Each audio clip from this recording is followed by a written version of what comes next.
Hello friends, इस video में आपका स्वागत है। इस वीडियो में फ्रेंड्स हम जानेंगे कि आईएएस में कौन सा सब्जेक्ट लें, तो जो कि ऑप्शनल सब्जेक्ट होता है। क्योंकि ज़्यादातर ये क्वेश्चन आ रहा है कि सर हम आईएएस में कौन सा सब्जेक्ट लें, और हिंदी मीडियम से हैं तो हमें कोई परेशानी तो नहीं होगी, हमारे ग्रेजुएशन में इतने परसेंटेज हैं तो हमें कोई परेशानी तो नहीं होगी। तो इस तरह के तमाम बातों का उत्तर हम इस वीडियो में अपने जानेंगे। तो ये वीडियो फ्रेंड्स शुरू से लेकर अंत तक देखते रहिएगा, क्योंकि अगर शुरू से लेकर अंत तक नहीं देखेंगे तो आपको पूरी जानकारी हो सकता है कि न मिले।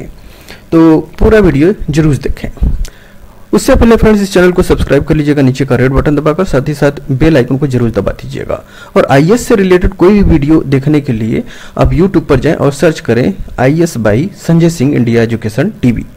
आईएएस से नहीं, बीकॉम, बीएससी, बीबीए, बीसीए, कुछ भी आपका टॉपिक हो उसको बस यूट्यूब पर लिखकर आप लिखिए इस तरह से, जैसे कि मान लीजिए बीसीए देखना है तो BCA by Sanjay Singh India Education TV, BCom by Sanjay Singh India Education TV. तो इस तरह से लिख के आप सर्च कर आप वो वीडियो देख सकते हैं।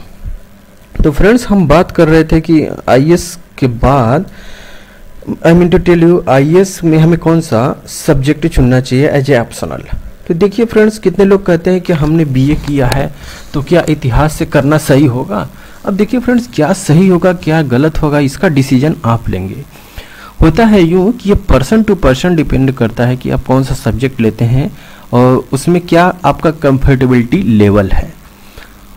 उदाहरण के लिए आप मान लीजिए आपने बीएससी मैथ्स से किया है, ठीक है, और आप चाहते हैं कि इतिहास और भूगोल लें। इतिहास और भूगोल में से कोई एक लेना चाहते हैं, और ये चॉइस आप इसलिए ले रहे हैं ताकि आपका कोई एक फ्रेंड इतिहास और भूगोल से पढ़ रहा है। तो फ्रेंड्स देखिए, दूसरे का देखकर आपको डिसीजन नहीं लेना है। आपको ये देखना है कि अगर आप इतिहास ले रहे हैं चाहे भूगोल ले रहे हैं, I mean to tell you अगर आप हिस्ट्री या ज्योग्राफी ले रहे हैं तो क्यों ले रहे हैं, आप उसमें आपका क्या कंफर्टेबिलिटी लेवल है, मतलब आप उसको लेने से आराम फील कर रहे हैं कि नहीं। अगर आप उसे लेकर आप उसे हैंडल नहीं कर पा रहे हैं तो मत लीजिए, ये मेरा बेस्ट सजेशन है। आप उसको लेने की कोई ज़रूरत नहीं, आप कोई दूसरा सब्जेक्ट ले लीजिए। वही अगर आप देखिए कितने लोग भूगोल से डरते हैं, मतलब जियोग्राफी से वो डरते हैं कि भाई अरे जियोग्राफी में बहुत रहती है। तो देखिए अगर आप उससे डर रहे हैं तो आप मत लीजिए। ये देखिए कि कौन सा सब्जेक्ट ऐसा है जिसमें आपकी पकड़ अच्छी है, वो सब्जेक्ट आप लीजिए। ऐसा नहीं कि बस दूसरे का देख कर ले लिया या किसी टॉपर के बारे में सुन लिया, अरे यार उसकी तो 10वीं रैंक आई थी अब मैं भी यही सब्जेक्ट लूँगा क्योंकि उसने बताया कि इसमें मैंने अच्छा स्कोर किया है। तो देखिए उसका उस विषय पर पकड़ था, उसका उसमें इंटरेस्ट था, पकड़ था, उसने काफ़ी ज़्यादा उसमें समय दिया था, तो उसका उसमें अच्छे पकड़ है, तो इसलिए उसने वो चूज किया। आप वैसा न करें, दूसरे का देखकर न करें। आपका अगर इंटरेस्ट इतिहास में है या मान लीजिए राजनीति विज्ञान है जिसको पॉलिटिकल साइंस कहते हैं उसमें है तो वो लीजिए, सोशल साइंस से इंटरेस्ट है तो वो लीजिए। ऐसा सब्जेक्ट लीजिए ताकि आप उसको हैंडल कर सके, कोई परेशानी ना हो हैंडल करने, मतलब कोर्स को अच्छी तरह से कवर कर लें, ज़बरदस्ती का नहीं पढ़ना है। क्योंकि देखिए अगर आप ऑप्शनल सब्जेक्ट ले लेते हैं तो ऑप्शनल सब्जेक्ट क्या होता है, 250 मार्क्स के 2 पेपर होते हैं, यानी एक पेपर 2.5 मार्क्स का और एक पेपर 250 मार्क्स का, यानी 250 नंबर के 2 पेपर होंगे। अब ये बताइए कि अगर आप ज़बरदस्ती का कोई सब्जेक्ट ले लेंगे तो फिर आपको तैयारी करने में बहुत ही ज़्यादा क्या कहते हैं परेशानी का सामना करना पड़ सकता है। इस वजह से कोई ऐसा सब्जेक्ट लीजिए जिसमें आपका इंटरेस्ट भी हो और क्या करते हैं कि उसमें उसको आप अच्छे से कवर भी कर लें। तो जैसे मान लीजिए कि मैं बहुत सिंपल एग्जांपल लेता हूँ कि जैसे कि मान लीजिए कि आपने बीए किया है और बीए में आपका सब्जेक्ट हिस्ट्री रहा है, और मान लीजिए कि आपने एमए भी कर लिया है, एमए में स्पेशलाइजेशन आपने हिस्ट्री से लिया है, तो आप हिस्ट्री लीजिए। ऐसा नहीं कि ज्योग्राफी आपने ले लिया। तो क्योंकि भाई देखिए हिस्ट्री आपने बीए में पढ़ा, आपने एमए में भी पढ़ लिया है, तो आपको उसमें अच्छी खासी जानकारी हो गई है, तो हिस्ट्री आप ऑप्शनल सब्जेक्ट ले लिए तो उस 500 मार्क्स जो होंगे उसमें आपके अच्छे खासे नंबर आ जाएंगे। तो ऐसे हिस्ट्री लेना चाहिए। अब देखिए मान लीजिए कोई बीटेक का स्टूडेंट है और उसका इंटरेस्ट मान लीजिए कि भाई बीटेक करने वालों के साथ ये प्रॉब्लम होती है कि भाई वो टेक्निकल सब्जेक्ट पढ़ते पढ़ते उब जाते हैं, तो चाहते हैं यार कि कोई दूसरा सब्जेक्ट लें, तो क्या बीए के कुछ सब्जेक्ट वो चुन लेते हैं। तो उसमें हालत में ऐसे तो जैसे मैंने देखा है कि जो टेक्निकल स्टूडेंट है बीटेक के वो तो ये ज्योग्राफी लेते हैं, तो वो सही रहता है। मतलब वो क्योंकि ज्योग्राफी इसलिए वो लेते हैं कि उसमें थोड़ा सा टेक्निकल मतलब कि साइंस से रिलेटेड नॉलेज रहती है, तो उनको थोड़ा पढ़ने में आनंद फील होता है। अब ये जरूरी नहीं है कि बीटेक के सारे स्टूडेंट जाकर जियोग्राफी लें, भाई हिस्ट्री भी वो लेते हैं और क्या कहते हैं और पॉलिटिकल साइंस भी लेते हैं, सिविक्स भी ले लेते हैं और इस तरह से वो अपना चॉइस का ले लेते हैं। लेकिन ज़्यादातर हमने देखा है कि वो लोग जियोग्राफी ही लेते हैं, लेकिन मैंने कुछ ये भी देखा है कि मैथ्स भी लेते हैं और मैथ्स से तो रिलेटेड कई तरह के भ्रम है। कितने लोग सोचते हैं कि मैं मैथ्स से क्या आईएएस कर सकता है? अरे जी बिल्कुल कर सकते हैं। मैथ्स से लोग आईएएस लेकर टॉप करते हैं, आईएएस टॉपर कई बार के मैथ्स से हुए हैं। आप हिस्ट्री उठाकर देखें, यूट्यूब मतलब जाकर आप गूगल पर सर्च करके ही देख सकते हैं, तो उसमें आपको ढेर सारे मतलब टॉपर मिल जाएंगे जिन्होंने कि आईआईटी मैथ्स सीख लिया है, सॉरी आईएएस की जो तैयारी की है ऑप्शनल सब्जेक्ट की, वे मैथ्स से लेकर उन्होंने की है और उन्होंने आईएएस को टॉप भी किया है, यानी नंबर 1 का पोजीशन भी अचीव किया है। तो हमारे कहने का मतलब ये हुआ कि जो मैथ को लेकर भ्रम है ना कि भाई क्या मैथ से कोई आईएएस करता है या भाई मैथ ऑप्शनल सब्जेक्ट होती है, जी बिल्कुल होती है। तो आप जाकर मैथ से भी कर सकते हैं। तो जिन लोग को भाई लगता है कि मैथ, लेकिन देखिए इतना आसान नहीं है, हो सकता है कि क्योंकि उसमें जो मैथ्स एक बार देखिए फ्रेंड्स, एक बार कोई भी सब्जेक्ट ऑप्शनल लेने से पहले आप एक बार पेपर जरूर देख लीजिए, मेन का पेपर, कि ऑप्शनल मेन का पेपर करीब 10 साल का जो पेपर होता है उसे आप देख लें मेन का, कि मतलब किस तरह से पेपर आते हैं। 10 साल का नहीं तो कम से कम पीछे के, जैसे 2018 चल रहा है तो कम से कम 2010 से लेकर 17 तक का पेपर देख ले कि भाई उस ऑप्शनल सब्जेक्ट में जो पेपर थे जो आपने चुना है वो उसमें वो कैसे पेपर आ रहे हैं, किस उसका हार्डनेस लेवल क्या है, मतलब कितने स्ट्रेंथ क्या रही है, क्या आप उस पेपर को देखने के बाद क्या आपको लगता है कि हाँ आप उस हैंडल कर लेंगे, तो अच्छी बात है, तब आप लीजिए। और जाहिर सी बात है देखिए फ्रेंड्स, अगर आपका जैसे कि आपने मैथ्स लिया है और मैथ्स पढ़ा भी है, बीएससी किया है, एमएससी किया है, तो देखिए उसमें इतना ऐसा कुछ नहीं है कि भाई आईएएस में आप नहीं कर पाएंगे। जब मैथ्स आपका पूरा बायोडाटा ही हो गया तो भाई आईएएस में इतना ऐसा क्वेश्चन नहीं डाल देगा कि जो आप बिल्कुल कर ही नहीं पाए। फिर भी आप एक बार जाकर लेवल देख लें कि उसमें ट्रिकी क्वेश्चन पूछे जाते हैं या क्या लेवल है उसका, या लेंदी क्वेश्चन होता है या स्मार्ट ट्रिकी लेवल के क्वेश्चन होते हैं। तो इस तरह से देखकर आप हैंडल कर सकते हैं। तो कहने का मतलब ये फ्रेंड्स, आप अपने इंटरेस्ट और स्ट्रेंथ, पावर, ताकत सब देखते हुए ही सब्जेक्ट का चुनाव करें और उसका फ्यूचर एस्पेक्ट देखते हुए ही।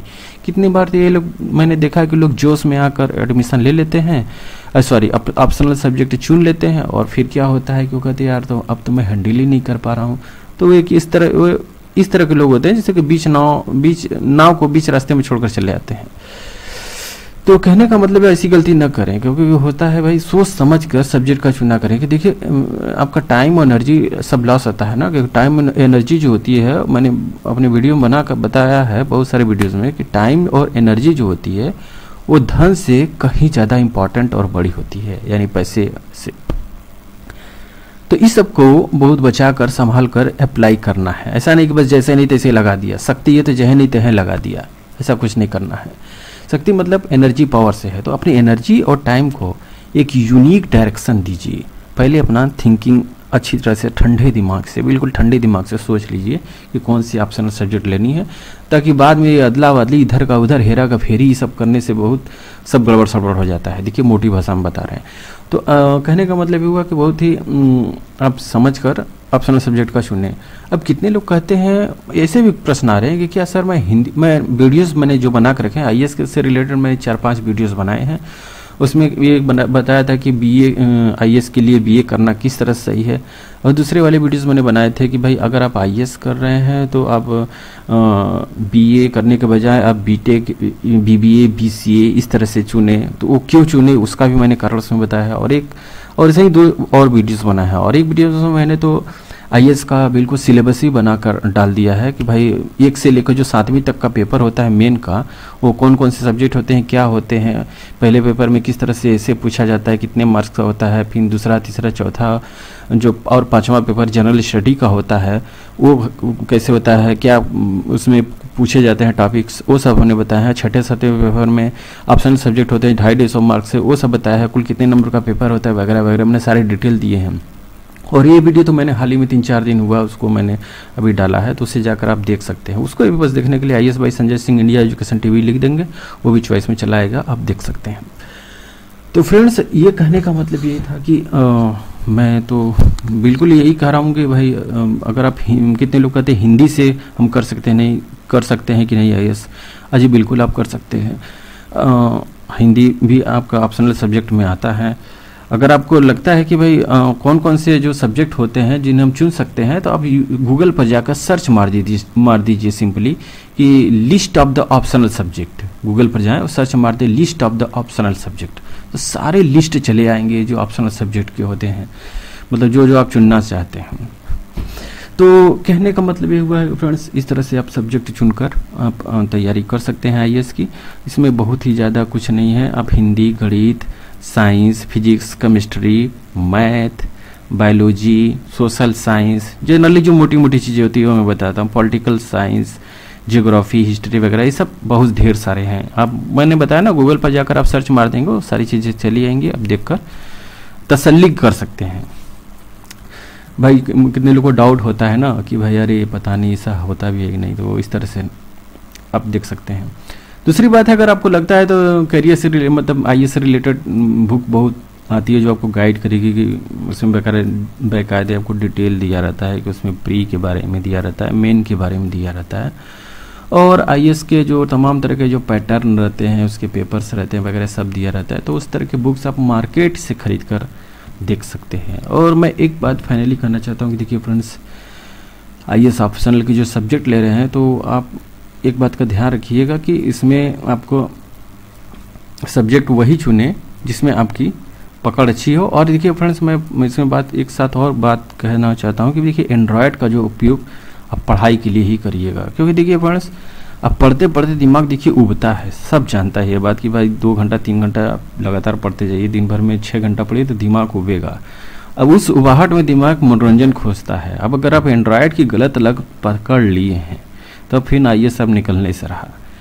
तो कुल मिला जुलाकर एंड्रॉयड को ज्ञान का देवी समझिए और उसका कोई गलत इस्तेमाल मत करिए। बस उससे बस जानकारी लेनी है और उससे ज़्यादा कुछ नहीं। या आपके पास सिस्टम हो, लैपटॉप हो या आपके पास कंप्यूटर हो, उसका भी बस उसे भगवान ही समझिए, बस ज्ञान की देवी समझिए, सरस्वती माँ ही समझिए, मतलब ज्ञान ही समझिए वो जो ही हमारा भगवान है, उसके साथ कुछ गलत नहीं करना है। तो उसमें बस केवल इन्फॉर्मेशन के लिए, बस नॉलेज के लिए जाइए और कुछ फालतू इधर उधर नहीं तो देखिए बस इधर उधर जाएंगे, झूठी मुटका आपका मेंटल एनर्जी डिस्ट्रॉय होगा और आपको जो टारगेट अचीव करना है तो उसमें थोड़ा सा बाधा आ सकती है। तो ऐसा गलती न करें, एक बार टारगेट अचीव हो जाए फिर आपको जहाँ जितना मार्क करे उतना उड़िए ना, क्योंकि ज़्यादातर लोग इसी कारण से फेल हो जाते हैं।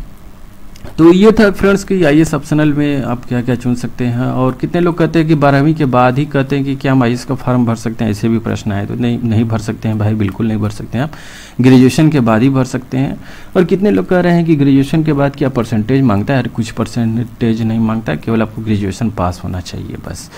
तो ग्रेजुएशन मतलब स्नातक से, यानी 12वीं के बाद जो चीज़ें होती हैं, जो लोग नहीं समझते हैं उनको मैं बता दे रहा हूँ। 12वीं के बाद ग्रेजुएशन होती है, बस वो पास रहे आप आराम से भर सकते हैं।